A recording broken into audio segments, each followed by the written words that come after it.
Pengertian tentang pengantar ilmu hukum. Pengertian dari segi pengantar. Pengantar ilmu hukum terdiri dari kata pengantar dan ilmu. Pengantar yang berdiri membawa ke tempat yang dituju, atau dalam bahasa asing dapat diartikan sebagai memperkenalkan. Dalam hal ini yang diperkenalkan ialah ilmu hukum. Maka pengantar ilmu hukum merupakan basis dari dasar yang tidak boleh ditinggalkan oleh mereka yang ingin mempelajari masalah dan juga cabang-cabang ilmu hukum.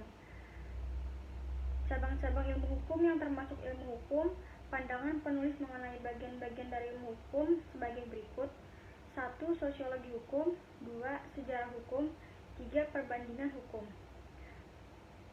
Pengantar ilmu hukum itu kerap kali oleh dunia studi hukum dinamakan ensiklopedia hukum, yang merupakan pengantar untuk ilmu pengetahuan hukum. Ilmu pengetahuan ini berusaha menjelaskan tentang keadaan, inti, maksud dari tujuan dari bagian-bagian tersebut dengan pengetahuan hukum. Bab 2. Pengantar ilmu hukum berasal dari terjemahan bahasa Belanda. Inleiding tot de Rechtswet. Istilah ini dipakai pada tahun 1920. Di Indonesia, istilah didirikan School, Sekolah Tinggi Hukum di Batavia, Jakarta. Istilah pengantar ilmu hukum dipergunakan untuk pertama kalinya di Universitas Gadjah Mada. Bab 3. Peran dan fungsi pengantar ilmu hukum. Yang pertama, memberikan introduksi atau memperkenalkan segala masalah yang berhubungan dengan hukum. Yang kedua, berusaha untuk menjelaskan tentang keadaan, inti, maksud, dan tujuan dari bagian-bagian penting daripada hukum. Yang B. Bukti-bukti pentingnya peran dan fungsi pengantar ilmu hukum. Di Belanda pada tahun 1920 memasukkan pengantar ilmu hukum di perguruan tinggi hukum dengan istilah sebagai pengganti dari pengantar ilmu hukum yang didirikan di Batavia.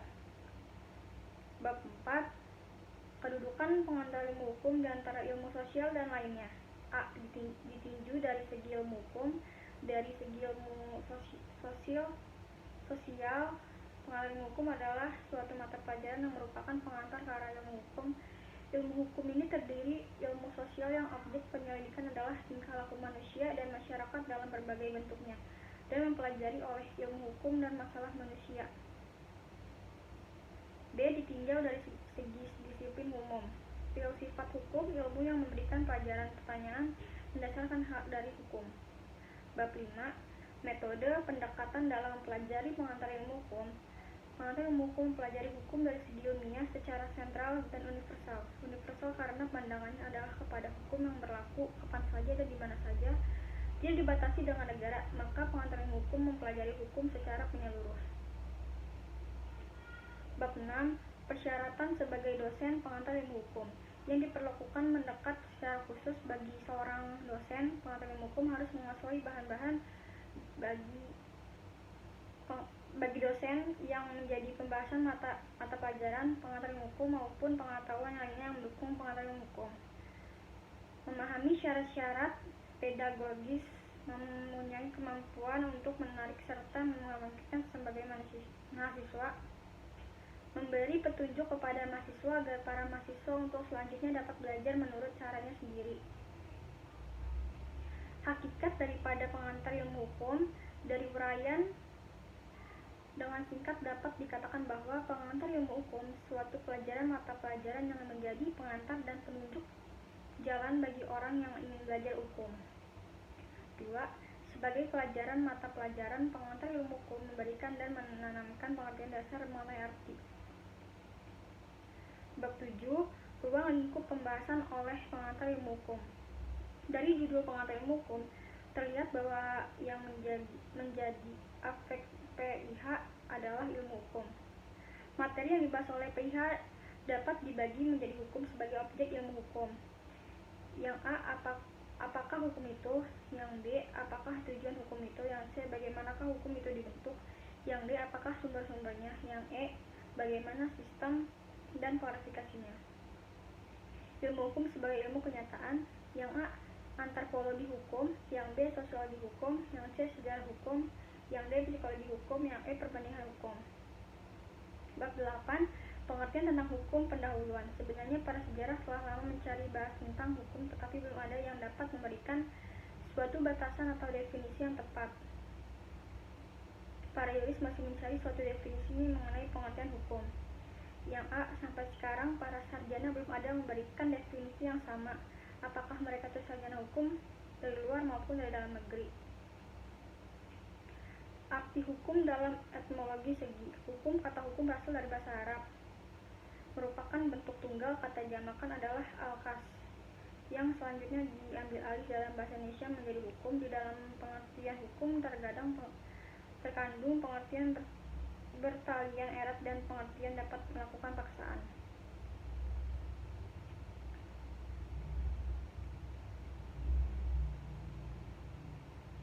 Kalau di muka diadakan penjelasan tentang arti hukum dari segi etimologi, maka di sini akan dibahas mengenai hukum menurut pandangan masyarakat melalui mencakup hukum arti keputusan pengusaha, hukum dalam arti petugas, hukum dari arti sikap, hukum sebagai keputusan pengusaha, hukum dalam arti petugas. Bab 10. Hukum terhadap di mana saja hukum terdapat di mana-mana. 1. Hukum terdapat di seluruh dunia. Asal ada masyarakat dan manusia, hukum itu ada di mana-mana pada setiap waktu dan bagi setiap bangsa. Yang kedua, anggapan-anggapan tersebut adalah anggapan modern. Anggapan modern menolak anggapan kuno, dan anggapan kuno mengatakan bahwa hukum hanya terdapat di masyarakat yang beradab. Yang keempat, penyelidikan para ahli ilmu hukum dan antropologi budaya modern menghasilkan bukti-bukti di mana ada masyarakat, di sana terdapat hukum. Yang ketiga, peraturan atau kebiasaan tersebut merupakan bentuk-bentuk permulaan peraturan-peraturan hukum.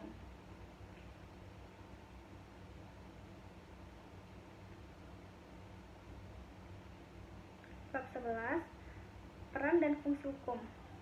Seperti kita ketahui, yang pertama, selama ada masyarakat, baik itu masyarakat kecil maupun masyarakat besar, selalu diikuti oleh hukum.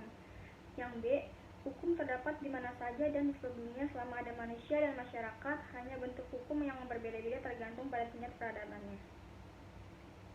Setiap anggota masyarakat tentu mempunyai hubungan kepentingan. Setiap kepentingan berbeda-beda yang membuat kericuhan dan saling berlawanan. Disinilah hukum mempunyai peran dan penting agar masyarakat dapat hidup aman, tentram, damai, adil, dan makmur.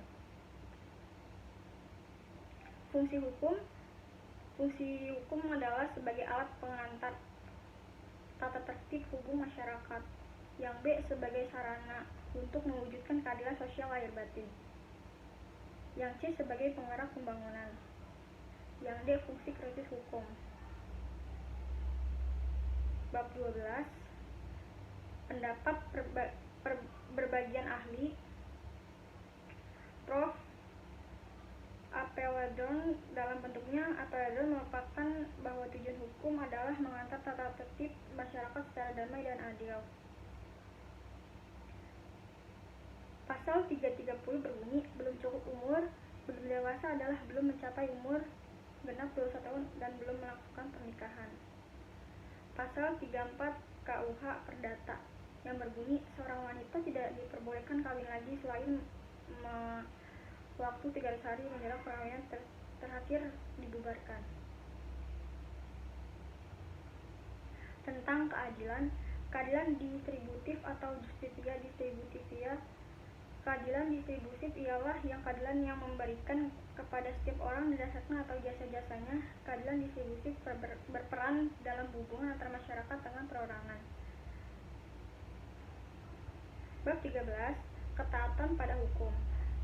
Ilmu hukum timbul dua pengertian yang penting sekali, ialah kekuasaan adalah pengertian politik dan kekuatan adalah paksaan dari suatu badan yang lebih tinggi kepada seseorang. Jadi jelas bahwa pengertian kekuatan dan kenyataan ditentukan oleh perasaan hukum dari orang bersangkutan. Artinya suatu peraturan baru dinamakan suatu peraturan hukum apabila peraturan itu diterima bukan karena paksaan.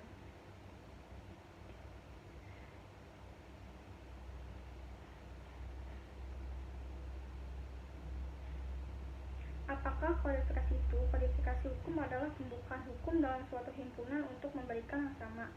Mengapa tumbuh kodifikasi hukum? Untuk mengatasi tidak adanya kepastian hukum dan kesatuan hukum di negara Prancis, maka Napoleon memberitahukan kepada Cornwallis agar disusun undang-undang nasional yang berlaku untuk seluruh negara Prancis.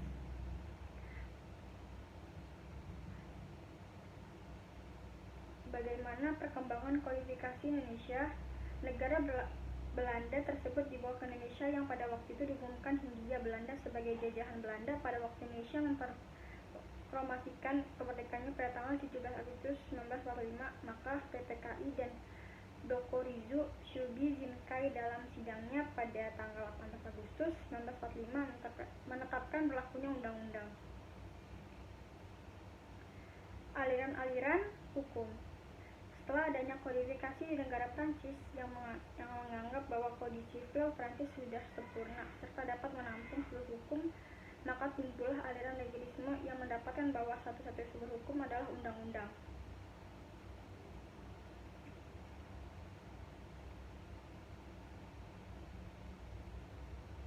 Bab 16 sampai 20. Terbentuk hukum dimulai dari kebiasaan kewajiban bersikap tidak yang demikian bisa mendapatkan sanksi bila melaksanakan yang sudah ditentukan tersebut, yang dinamakan hukum kebiasaan, dan hukum kebiasaan tersebut menjadi tradisi turun-menurun dan akhirnya menjadi adat yang dinamakan hukum adat. Pembentukan hukum di Indonesia tumbuh dari kebiasaan masyarakat yang dikenakan dengan hukum adat. Hukum ini terbatas pada hukum perdata bagi golongan warga negara asli. Bab 17. Penafsiran hukum. Yang termasuk penafsiran dalam arti luas ada penafsiran antologis, penafsiran otentik, mengikat umum, penafsiran yang dapat dalam buku-buku dan lain-lain hasil karya nilai.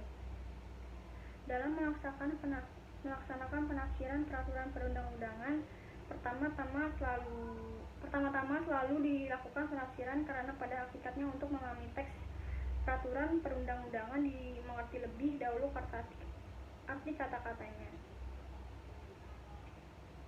Bab 18. Pengisian kekosongan hukum. Pembuat undang-undang itu, jika hakim memberi peraturan perundang-undangan, berarti bahwa hakim mengisi kekosongan dalam sistem hukum formil dari kata hukum yang berlaku.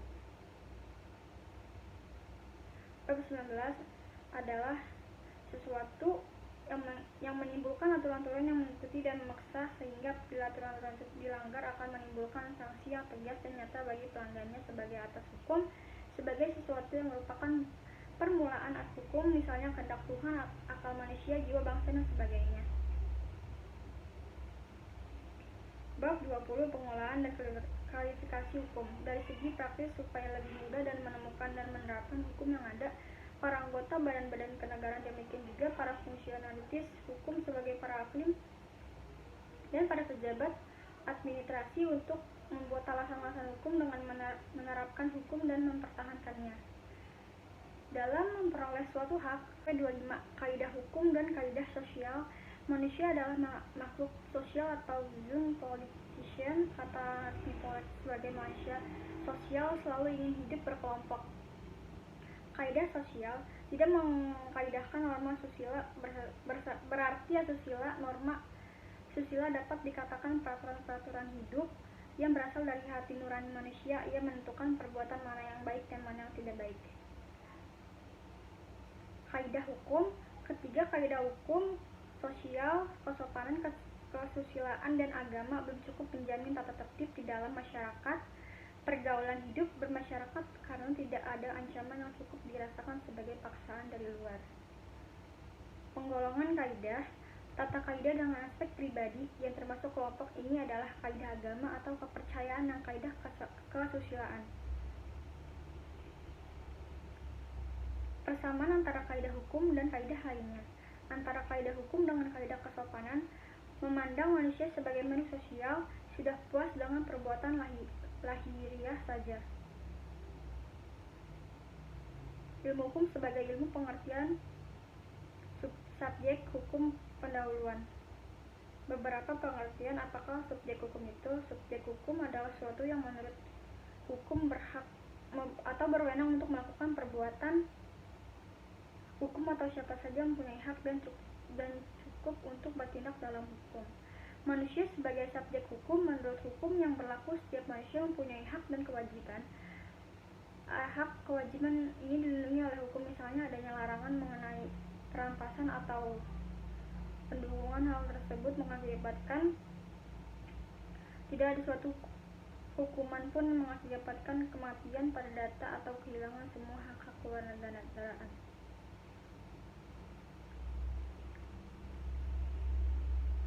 Peristiwa hukum adalah suatu kejadian biasa dalam kehidupan sehari-hari yang akibatnya diatur oleh hukum, perbuatan, dan tingkah laku subjek hukum yang membawa akibat hukum karena mempunyai kekuatan mengakibatkan subjek hukum atau subjek hukum itu sendiri kekuatan oleh hukum.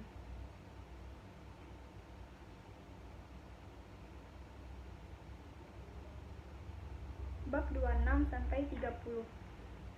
Beberapa pengertian dalam ilmu hukum. Hak disebut sebagai hukum subjektif.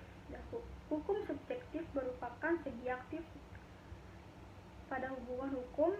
Dalam pasal 570 KUH Perdata disebutkan bahwa hak milik adalah hak untuk menikmati kegunaan suatu kebendaan dengan cara bagaimanapun jika asal tidak bertentangan dengan undang-undang, peraturan hukum yang diterapkan oleh suatu kekuasaan yang berhak menetapkan dan tidak mengganggu hak orang lain. Teori-teori tentang hak. Pada abad ke-19 di Jerman dikemukakan dua teori tentang hak yang sangat penting dan sangat besar pengaruh, ialah teori yang menganggap hak sebagai kepentingan yang terlindungi. Memang hak bertugas melindungi kepentingan yang berhak. Contohnya hak milik rumah. Penyosialan hak. Adanya penyosialan hak hukum yang mengubah sifat dan tujuan hukum akan merupakan pula sifat dan tujuan hak, sehingga hak mengalami proses penyosialan, bukan lagi hak individu atau diutamakan. Hak mutlak.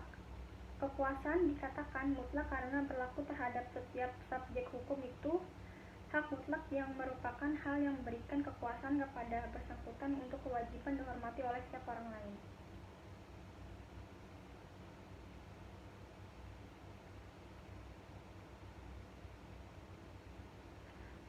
Pernyataan kehendak menjadi suatu batasan untuk memperlakukan adanya atau terjadinya perbuatan hukum. Jadi dapat dikatakan bahwa kehendak dari melakukan perbuatan itu menjadi unsur pokok dari perbuatan tersebut. Masyarakat hukum adalah sekelompok orang yang hidup dalam suatu wilayah tertentu di mana dalam kelompok tersebut berlaku suatu rangkaian peraturan yang menjadi tingkah laku bagi setiap kelompok dalam pergaulan hidup mereka. Sekarang makhluk pribadi manusia memang mempunyai kehidupan jiwa sendiri, tetapi sebagai social reason manusia tidak mungkin memisahkan diri secara keseluruhan. Bab 31-33.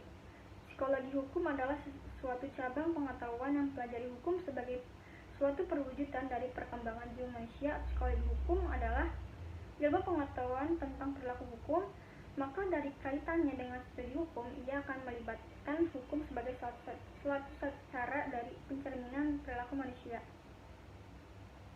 Pengertian hukum adalah salah satu bidang studi hukum yang mempelajari perkembangan dan asal-usul sistem hukum dari suatu masyarakat tertentu dan memperbandingkan antara hukum yang berbeda karena dibatasi oleh perbedaan waktu. Dalam studi sejarah hukum ditekankan mengenai hukum suatu bangsa merupakan suatu ekspresi jiwa yang bersangkutan, oleh karenanya senantiasa yang suatu berada di antara lain. Apabila dikatakan bahwa sistem hukum itu tumbuh, maka yang diartikan adalah hukum yang terus-menerus antara sistem yang sekarang dengan yang lalu.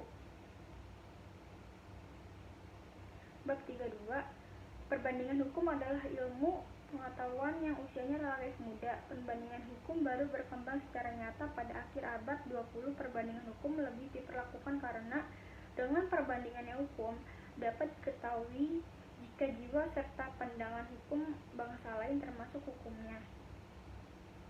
Perbandingan hukum sebagai metode penelitian. Pada hakikatnya perbandingan ilmu hukum suatu metode penelitian dan hanya satu ilmu dengan menggunakan metode membandingkan hukum yang satu sama dengan lain.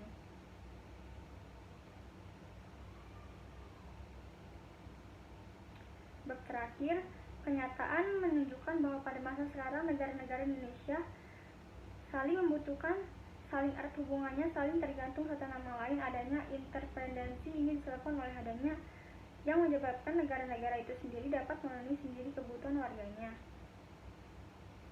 Perselisihan yang bersifat HPI adalah suatu perselisihan yang timbul antara warga negara dari suatu negara yang warga negara lain tersebut di bidang hukum perdata. Untuk dapat menemukan norma hukum yang demikian itu, kita harus mengetahui isi dari kedua sistem itu, yaitu isi dari sistem hukum Belanda dan isi dari sistem hukum Indonesia. Hal ini diperbandingkan hukumlah yang dapat menunjang usaha tersebut karena dapat memberikan pengetahuan bandingan hukum akan isi dari kedua sistem hukum tersebut.